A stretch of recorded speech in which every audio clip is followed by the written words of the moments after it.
everyone, welcome back to my channel. I am Nishtha and I scored 653 marks out of 720 in NEET 2021. So, आज की मेरी पूरी video biology के बारे में है। तो आप में से कितनों को लगता है कि बायो तो बहुत आसान है, एंड में भी करेंगे तो वो हो ही जाएगा, चीज़ें याद ही तो करनी है इसमें, और करना ही क्या है, और लास्ट में याद करेंगे तो बेटर रहेगा। तो इसी मिसअंडरस्टैंडिंग के साथ मैं भी थी जब मैं 11th में थी।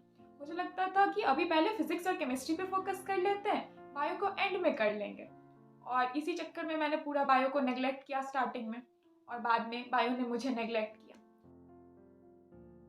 तो होता ये कि आप कितना भी अच्छा स्कोर कर लो फिजिक्स केमिस्ट्री में, जब तक आपके बायो में 300 प्लस 320 प्लस 40 प्लस ऐसे नहीं बढ़ने शुरू हो जाएंगे, तब तक आपका कभी भी टेस्ट स्कोर्स अच्छा आ ही नहीं पाएगा।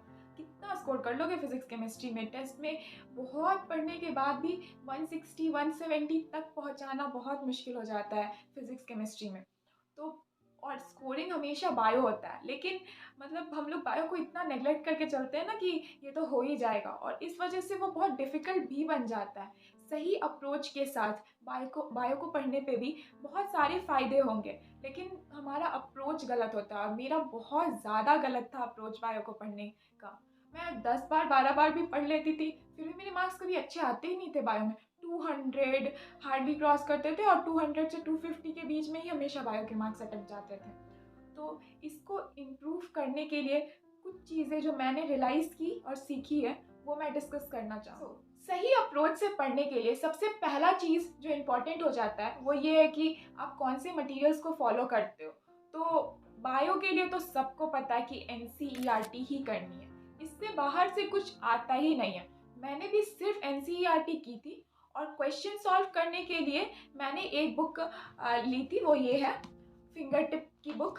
बस ये सॉल्व किया था क्वेश्चन के लिए, और उसके साथ NCERT पढ़ी थी। इसके अलावा कुछ भी करने का ज़रूरत नहीं होता है।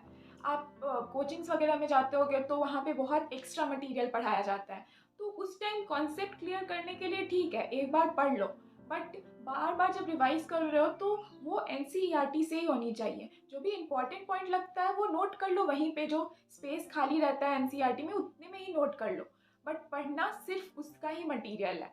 और स्पेशली जब अगर आप अभी 2022 के एस्पिरेंट्स हो, तो आप तो भूल ही जाओ कि कोई और एक्स्ट्रा मटेरियल एक्स्ट्रा पॉइंट्स आपको जाके पढ़ने हैं दूसरे बुक से। आप सीधे जाओ और NCERT ही करो, क्योंकि अब जितना टाइम भी बचा है, 3-4 महीने बचे हैं आपके पास, उसमें जितने बार NCERT कर सकते हो उतने बार करके जाओ। बायो में NCERT करनी है ये तो सबको पता है, बट NCERT करनी कैसे ये होता है हमारा मेन क्वेश्चन। क्योंकि जब मैंने स्टार्ट किया था पढ़ना तो मुझे बिल्कुल इंटरेस्ट भी नहीं आता था NCERT में, और स्टार्टिंग के चैप्टर्स तो आपने देखे ही होंगे कैसे कैसे प्लांट किंगडम, एनिमल किंगडम, क्या क्या पॉइंट्स रहते हैं, मुझे तो कभी समझ ही नहीं आता था। हेट्रोस्पोरस, कुछ होमोस्पोरस, मतलब इतना कंफ्यूजन क्रिएट होता था। तो वो सब चीज़ें याद रखना, और इतना एग्जाम्पल्स होता है एनिमल किंगडम में, हर फाइलम के इतने सारे एग्जाम्पल, क्लास के इतने सारे एग्जाम्पल, तो वो सब कुछ याद रखना, सब कुछ मेमोरी में रखना सिर्फ NCERT पढ़ के बहुत ज़्यादा डिफ़िकल्ट हो जाता है। तो 2-3 चीज़ें जो आप कर सकते हो जिससे आपका मेमोरी बहुत अच्छा हो जाएगा और कम एफर्ट्स में ज़्यादा आउटपुट मिलेगा आपको, वो मैं बताऊँगी। तो पहली चीज़ आप ये करो कि जो भी जैसे एग्जाम्पल्स रहते हैं, जो भी चीज़ है जिसे सिर्फ रटना है, और आप वो भूलते ही रहोगे जब तक आप उसे रटते नहीं रहोगे, एकदम दिमाग में बैठ ना जाए। तो उन चीज़ों को एक पेपर लो, उसे मतलब फ़ोल्ड करके छोटे से साइज़ के पेपर या फिर छोटा वाला जो नोटपैड आता है उसमें सारे एग्जाम्पल्स वगैरह लिख लो, और उसको हमेशा अपने पास रखो। जैसे कि आप कोचिंग वगैरह जा रहे हो तो वापस आना, ट्रैवल का टाइम, जो आप वैन वगैरह से जाते हो तो उसमें जो टाइम बचता है उसमें भी अगर आप बस पलटते रहोगे, एक बार बस नज़र से क्रॉस होते रहेगा, कभी आप ट्रैवल कर रहे हो या कभी फ्री टाइम में। इनफैक्ट आप फ़ोन में भी उसकी फ़ोटोज़ क्लिक करके रख सकते हो ना। जब भी आप फ़ोन यूज़ करने का, तो सबकी आदत होती है ना, थोड़ा सा भी फ्री टाइम मिलता है कहीं पे भी तो हम फ़ोन निकाल के स्क्रॉल करने लगते हैं। तो आपको वो स्क्रॉल करने छोड़ के ये एग्जाम्पल्स आप जितने बार स्क्रॉल करोगे, जितने बार देखोगे, तो वो सब चीज़ें उस टाइम अच्छे से याद हो जाएंगी। और ये बहुत बेनिफिट करता है इन सारे चैप्टर्स के लिए, जैसे एनिमल किंगडम हो गया, हमारा मॉर्फोलॉजी हो गया, फिर प्लांट किंगडम में भी कुछ एग्जाम्पल्स है, वो सब के लिए भी बहुत इंपॉर्टेंट होता है। इसके अलावा सेकंड चीज़ जो मुझे बहुत ज़्यादा बेनिफिट की थी बायो, पढ़ना बायो इस तरह से कि हर लाइन से आप क्वेश्चन फ्रेम कर पाओ। तो हर लाइन से जब खुद से पढ़ते हो और क्वेश्चन फ्रेम करने की कोशिश करते हो तो वो थोड़े देर तक अच्छा लगता है, मतलब थोड़ी देर तक दिमाग काम करता है, बाद में आप फिर नॉर्मली रीड करते चले जाते हो। तो इसके लिए मैंने किया क्या था कि हम लोग ग्रुप डिस्कशंस करते थे, और लिटरली इतना ज़्यादा फ़ायदा होता है ना बायोलॉजी में ग्रुप डिस्कशंस का। आप कोशिश करो कि आप किसी के साथ भी कर रहे हो, कोई भी फ्रेंड के साथ डिस्कशन, तो आप उससे इतना डिफ़िकल्ट क्वेश्चन, जितना डिफ़िकल्ट क्वेश्चन हो सके उतना पूछने का कोशिश करो। बाहर से नहीं, बस एनसीईआरटी बेस्ड डिफ़िकल्ट क्वेश्चंस पूछने की कोशिश करो। ऐसा कि जो कोई आंसर ना कर पाए, ऐसे पॉइंट्स ढूँढने की कोशिश करो जिसे लोग नेग्लेक्ट कर देते हैं। तो उससे फिर होता है ना, धीरे-धीरे आपकी छोटे-छोटे लाइन्स पे, पॉइंट्स पे आपकी नज़र जाने लगती है और फिर अच्छे से पूरा याद होने लगता है। इन सब के अलावा बायो में हमें रिवीजन के टाइम काफ़ी ज़्यादा प्रॉब्लम फेस करने को मिलती है, क्योंकि बायो पूरा मेमोरी बेस्ड है, तो हमें रिवाइज़ करना है जितना फ्रीक्वेंट हम कर सकते हैं। और आप अगर एनसीईआरटी उठाओ और रिवाइज़ करने बैठो एक चैप्टर, तो आपको 2 से 3 घंटे रिवीजन करने में लग जाते हैं किसी-किसी चैप्टर में तो। तो आपको करंट सिलेबस भी पढ़ना है, रिवीजन भी करना है, और बायो का इतना फ्रीक्वेंट रिवीजन करना है, 38 चैप्टर्स है टोटल। तो काफ़ी टाइम टेकिंग हो जाएगा ये चीज़ें, और बहुत मोनोटोनस भी हो जाता है कभी-कभी। आप बस पढ़े जा रहे हो बट चीज़ें दिमाग में स्टे नहीं कर रही हैं। मेरे साथ भी यही हो रहा था। मैं बार-बार रिपीट में पढ़ तो रही थी, 10 बार पढ़ लिया है, 10 बार से ज़्यादा पढ़ लिया इनफैक्ट एनसीईआरटी, बट फिर भी क्वेश्चन जब बनाई जाती थी तो भूल जाती थी चीज़ें। तो उस टाइम मुझे किसी ने एक टेक्नीक बताई थी रिविज़न करने की, और वो लिटरली बहुत ज़्यादा इफ़ेक्टिव थी। आप लोग भी एक बार करके देखना ये।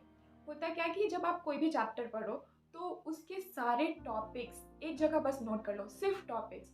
और जब सेकेंड टाइम आप जब रिवीजन करने जाओ तो बस टॉपिक्स को देखो, और जो भी दिमाग में आए उसे एक ब्लैंक पेपर पे लिखते जाओ शॉर्ट फॉर्म के वे में, और मतलब एकदम लिखते जाओ, जितना कुछ आए उस टॉपिक से रिलेटेड दिमाग में सब लिखो। और उसके बाद फिर एनसीईआरटी खोल के चेक करो कि आपने कौन सी पॉइंट मिस आउट किया है, कौन सा पॉइंट आपने नहीं लिखा, क्या आप भूल रहे हो।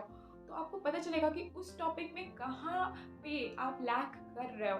और इतना ज़्यादा इफ़ेक्टिव हो जाती है ना चीज़ें, आप एक तो अपने दिमाग को प्रेशराइज़ कर रहे हो सब कुछ याद करने के लिए, और जब उस टाइम देखते हो तो फिर वो चीज़ें अच्छे से याद रख होने लगती हैं। इसमें थोड़ा टाइम लगता है स्टार्टिंग में, बट धीरे-धीरे जब आप ये करने लगोगे ना तो इसका डायरेक्ट इफ़ेक्ट दिखेगा आपको।